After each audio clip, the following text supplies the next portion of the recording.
Et salut à toi et bienvenue dans ce nouvel épisode de Chasseurs de vinyle. Aujourd'hui, premier épisode de Face à Face B. T'es face à la caméra et je vais te poser des questions pour savoir qui est en face de nous. Et laissez-moi vous présenter Aurélien, alias Airbrix. Aurélien est beau, intelligent et surtout, il a deux passions, les Lego et Rammstein.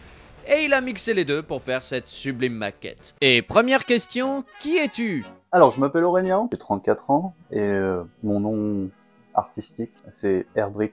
Quelle est ta particularité? Ma particularité? Ah ok, pardon. Qu'est-ce que t'as fait de fou? De fou, aujourd'hui? Ah, pas grand-chose, à part le Stadium Tour.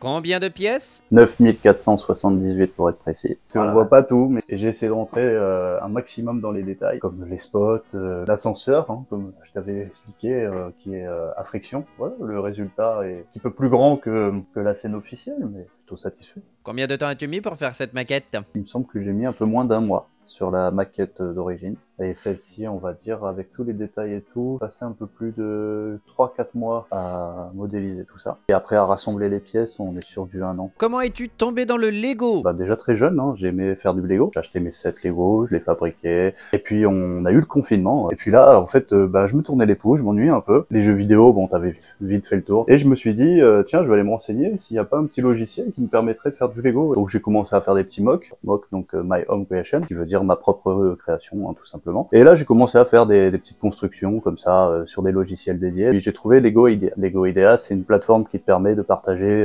entre guillemets tes idées, mais sous restriction de Lego. Chose que je ne savais pas. J'ai fabriqué, j'ai construit, et puis un jour, j'ai eu la chance d'être en contact avec Emeric Fievet. Il m'a dit, écoute, fais ce que t'aimes, et tu verras, ça va marcher. Et la réponse, elle était devant moi, et puis voilà. J'ai fait le Stadium Tour, une belle fierté, et puis fier de moi, quoi.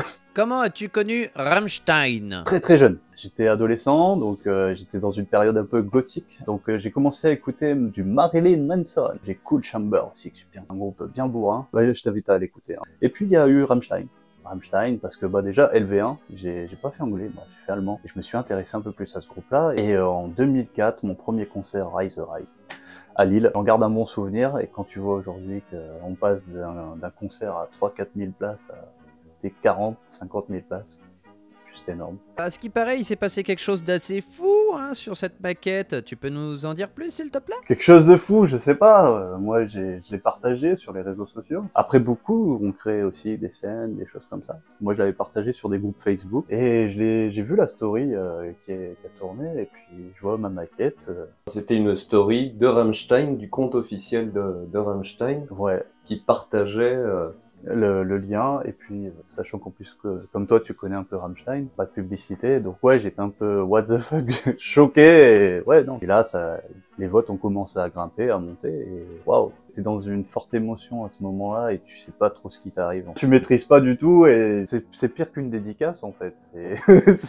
T'as le Graal, tu te dis waouh, ils ont vu ton projet quoi, c'est voilà. Et effectivement, ça reste un bon souvenir, mais il y a malheureusement un mauvais souvenir aussi par rapport à ça. Alors je dis pas que c'est un mauvais souvenir, c'est juste que, comme je t'ai dit, je venais d'arriver dans le MOOC, je l'ai partagé sur une plateforme, la plateforme Lego, qui, bon, comme tout le monde, hein, tu relis pas les règles et tout ça. Je me suis jamais dit que un truc comme ça, ou aller faire 10 000. Donc ouais, apparemment j'avais pas respecté les règles, mais après bon, ça peut-être un problème d'image aussi qui fait que, est-ce que le groupe peut être associé à la marque Lego, ça c'est encore autre chose. Et c'est parti pour les questions rapides. Tu préfères Rammstein 94 ou Rammstein 2022? C'est dur, hein. C'est sadique. C'est sadique. Je peux pas choisir entre les deux. Pour moi, c'est dans la lignée, ça continue. Ta musique préférée du groupe? Compliqué aussi ça, hein. Mais ce que je trouve vraiment spectaculaire sur scène, Pussy, hein, qui est vraiment excellent à jouer. Et puis Doas. Lindemann ou Emigrate? Lindemann. ouais. Allez, donne-moi un mot pour résumer le dernier album de Rammstein. Excellent. On est bluffé quand même. Ils sont toujours au top et malgré l'âge, ils sont encore là, quoi. En espérant encore pour un petit moment. Quel est ton prochain projet? J'en avais un qui est en cours et il y a d'ailleurs été staffé par Lego, je les connais. T'as le groupe Lego qui se réunit et qui dit tiens, quel projet sort de l'ordinaire? J'ai un truc dans la cuisine, c'est un tableau fait en string art avec des ficelles. Je lui dis tiens, je vais faire ça en Lego. Et il a été staffé pic et puis pourquoi pas essayer de le faire en Lego? Un dernier mot pour terminer cette interview? pas évident, ça. Un dernier mot. Bah écoutez, merci pour les 10 000 votes. Non, ça a été un moment formidable. J'espère que vous continuerez à suivre les projets de Airbrick.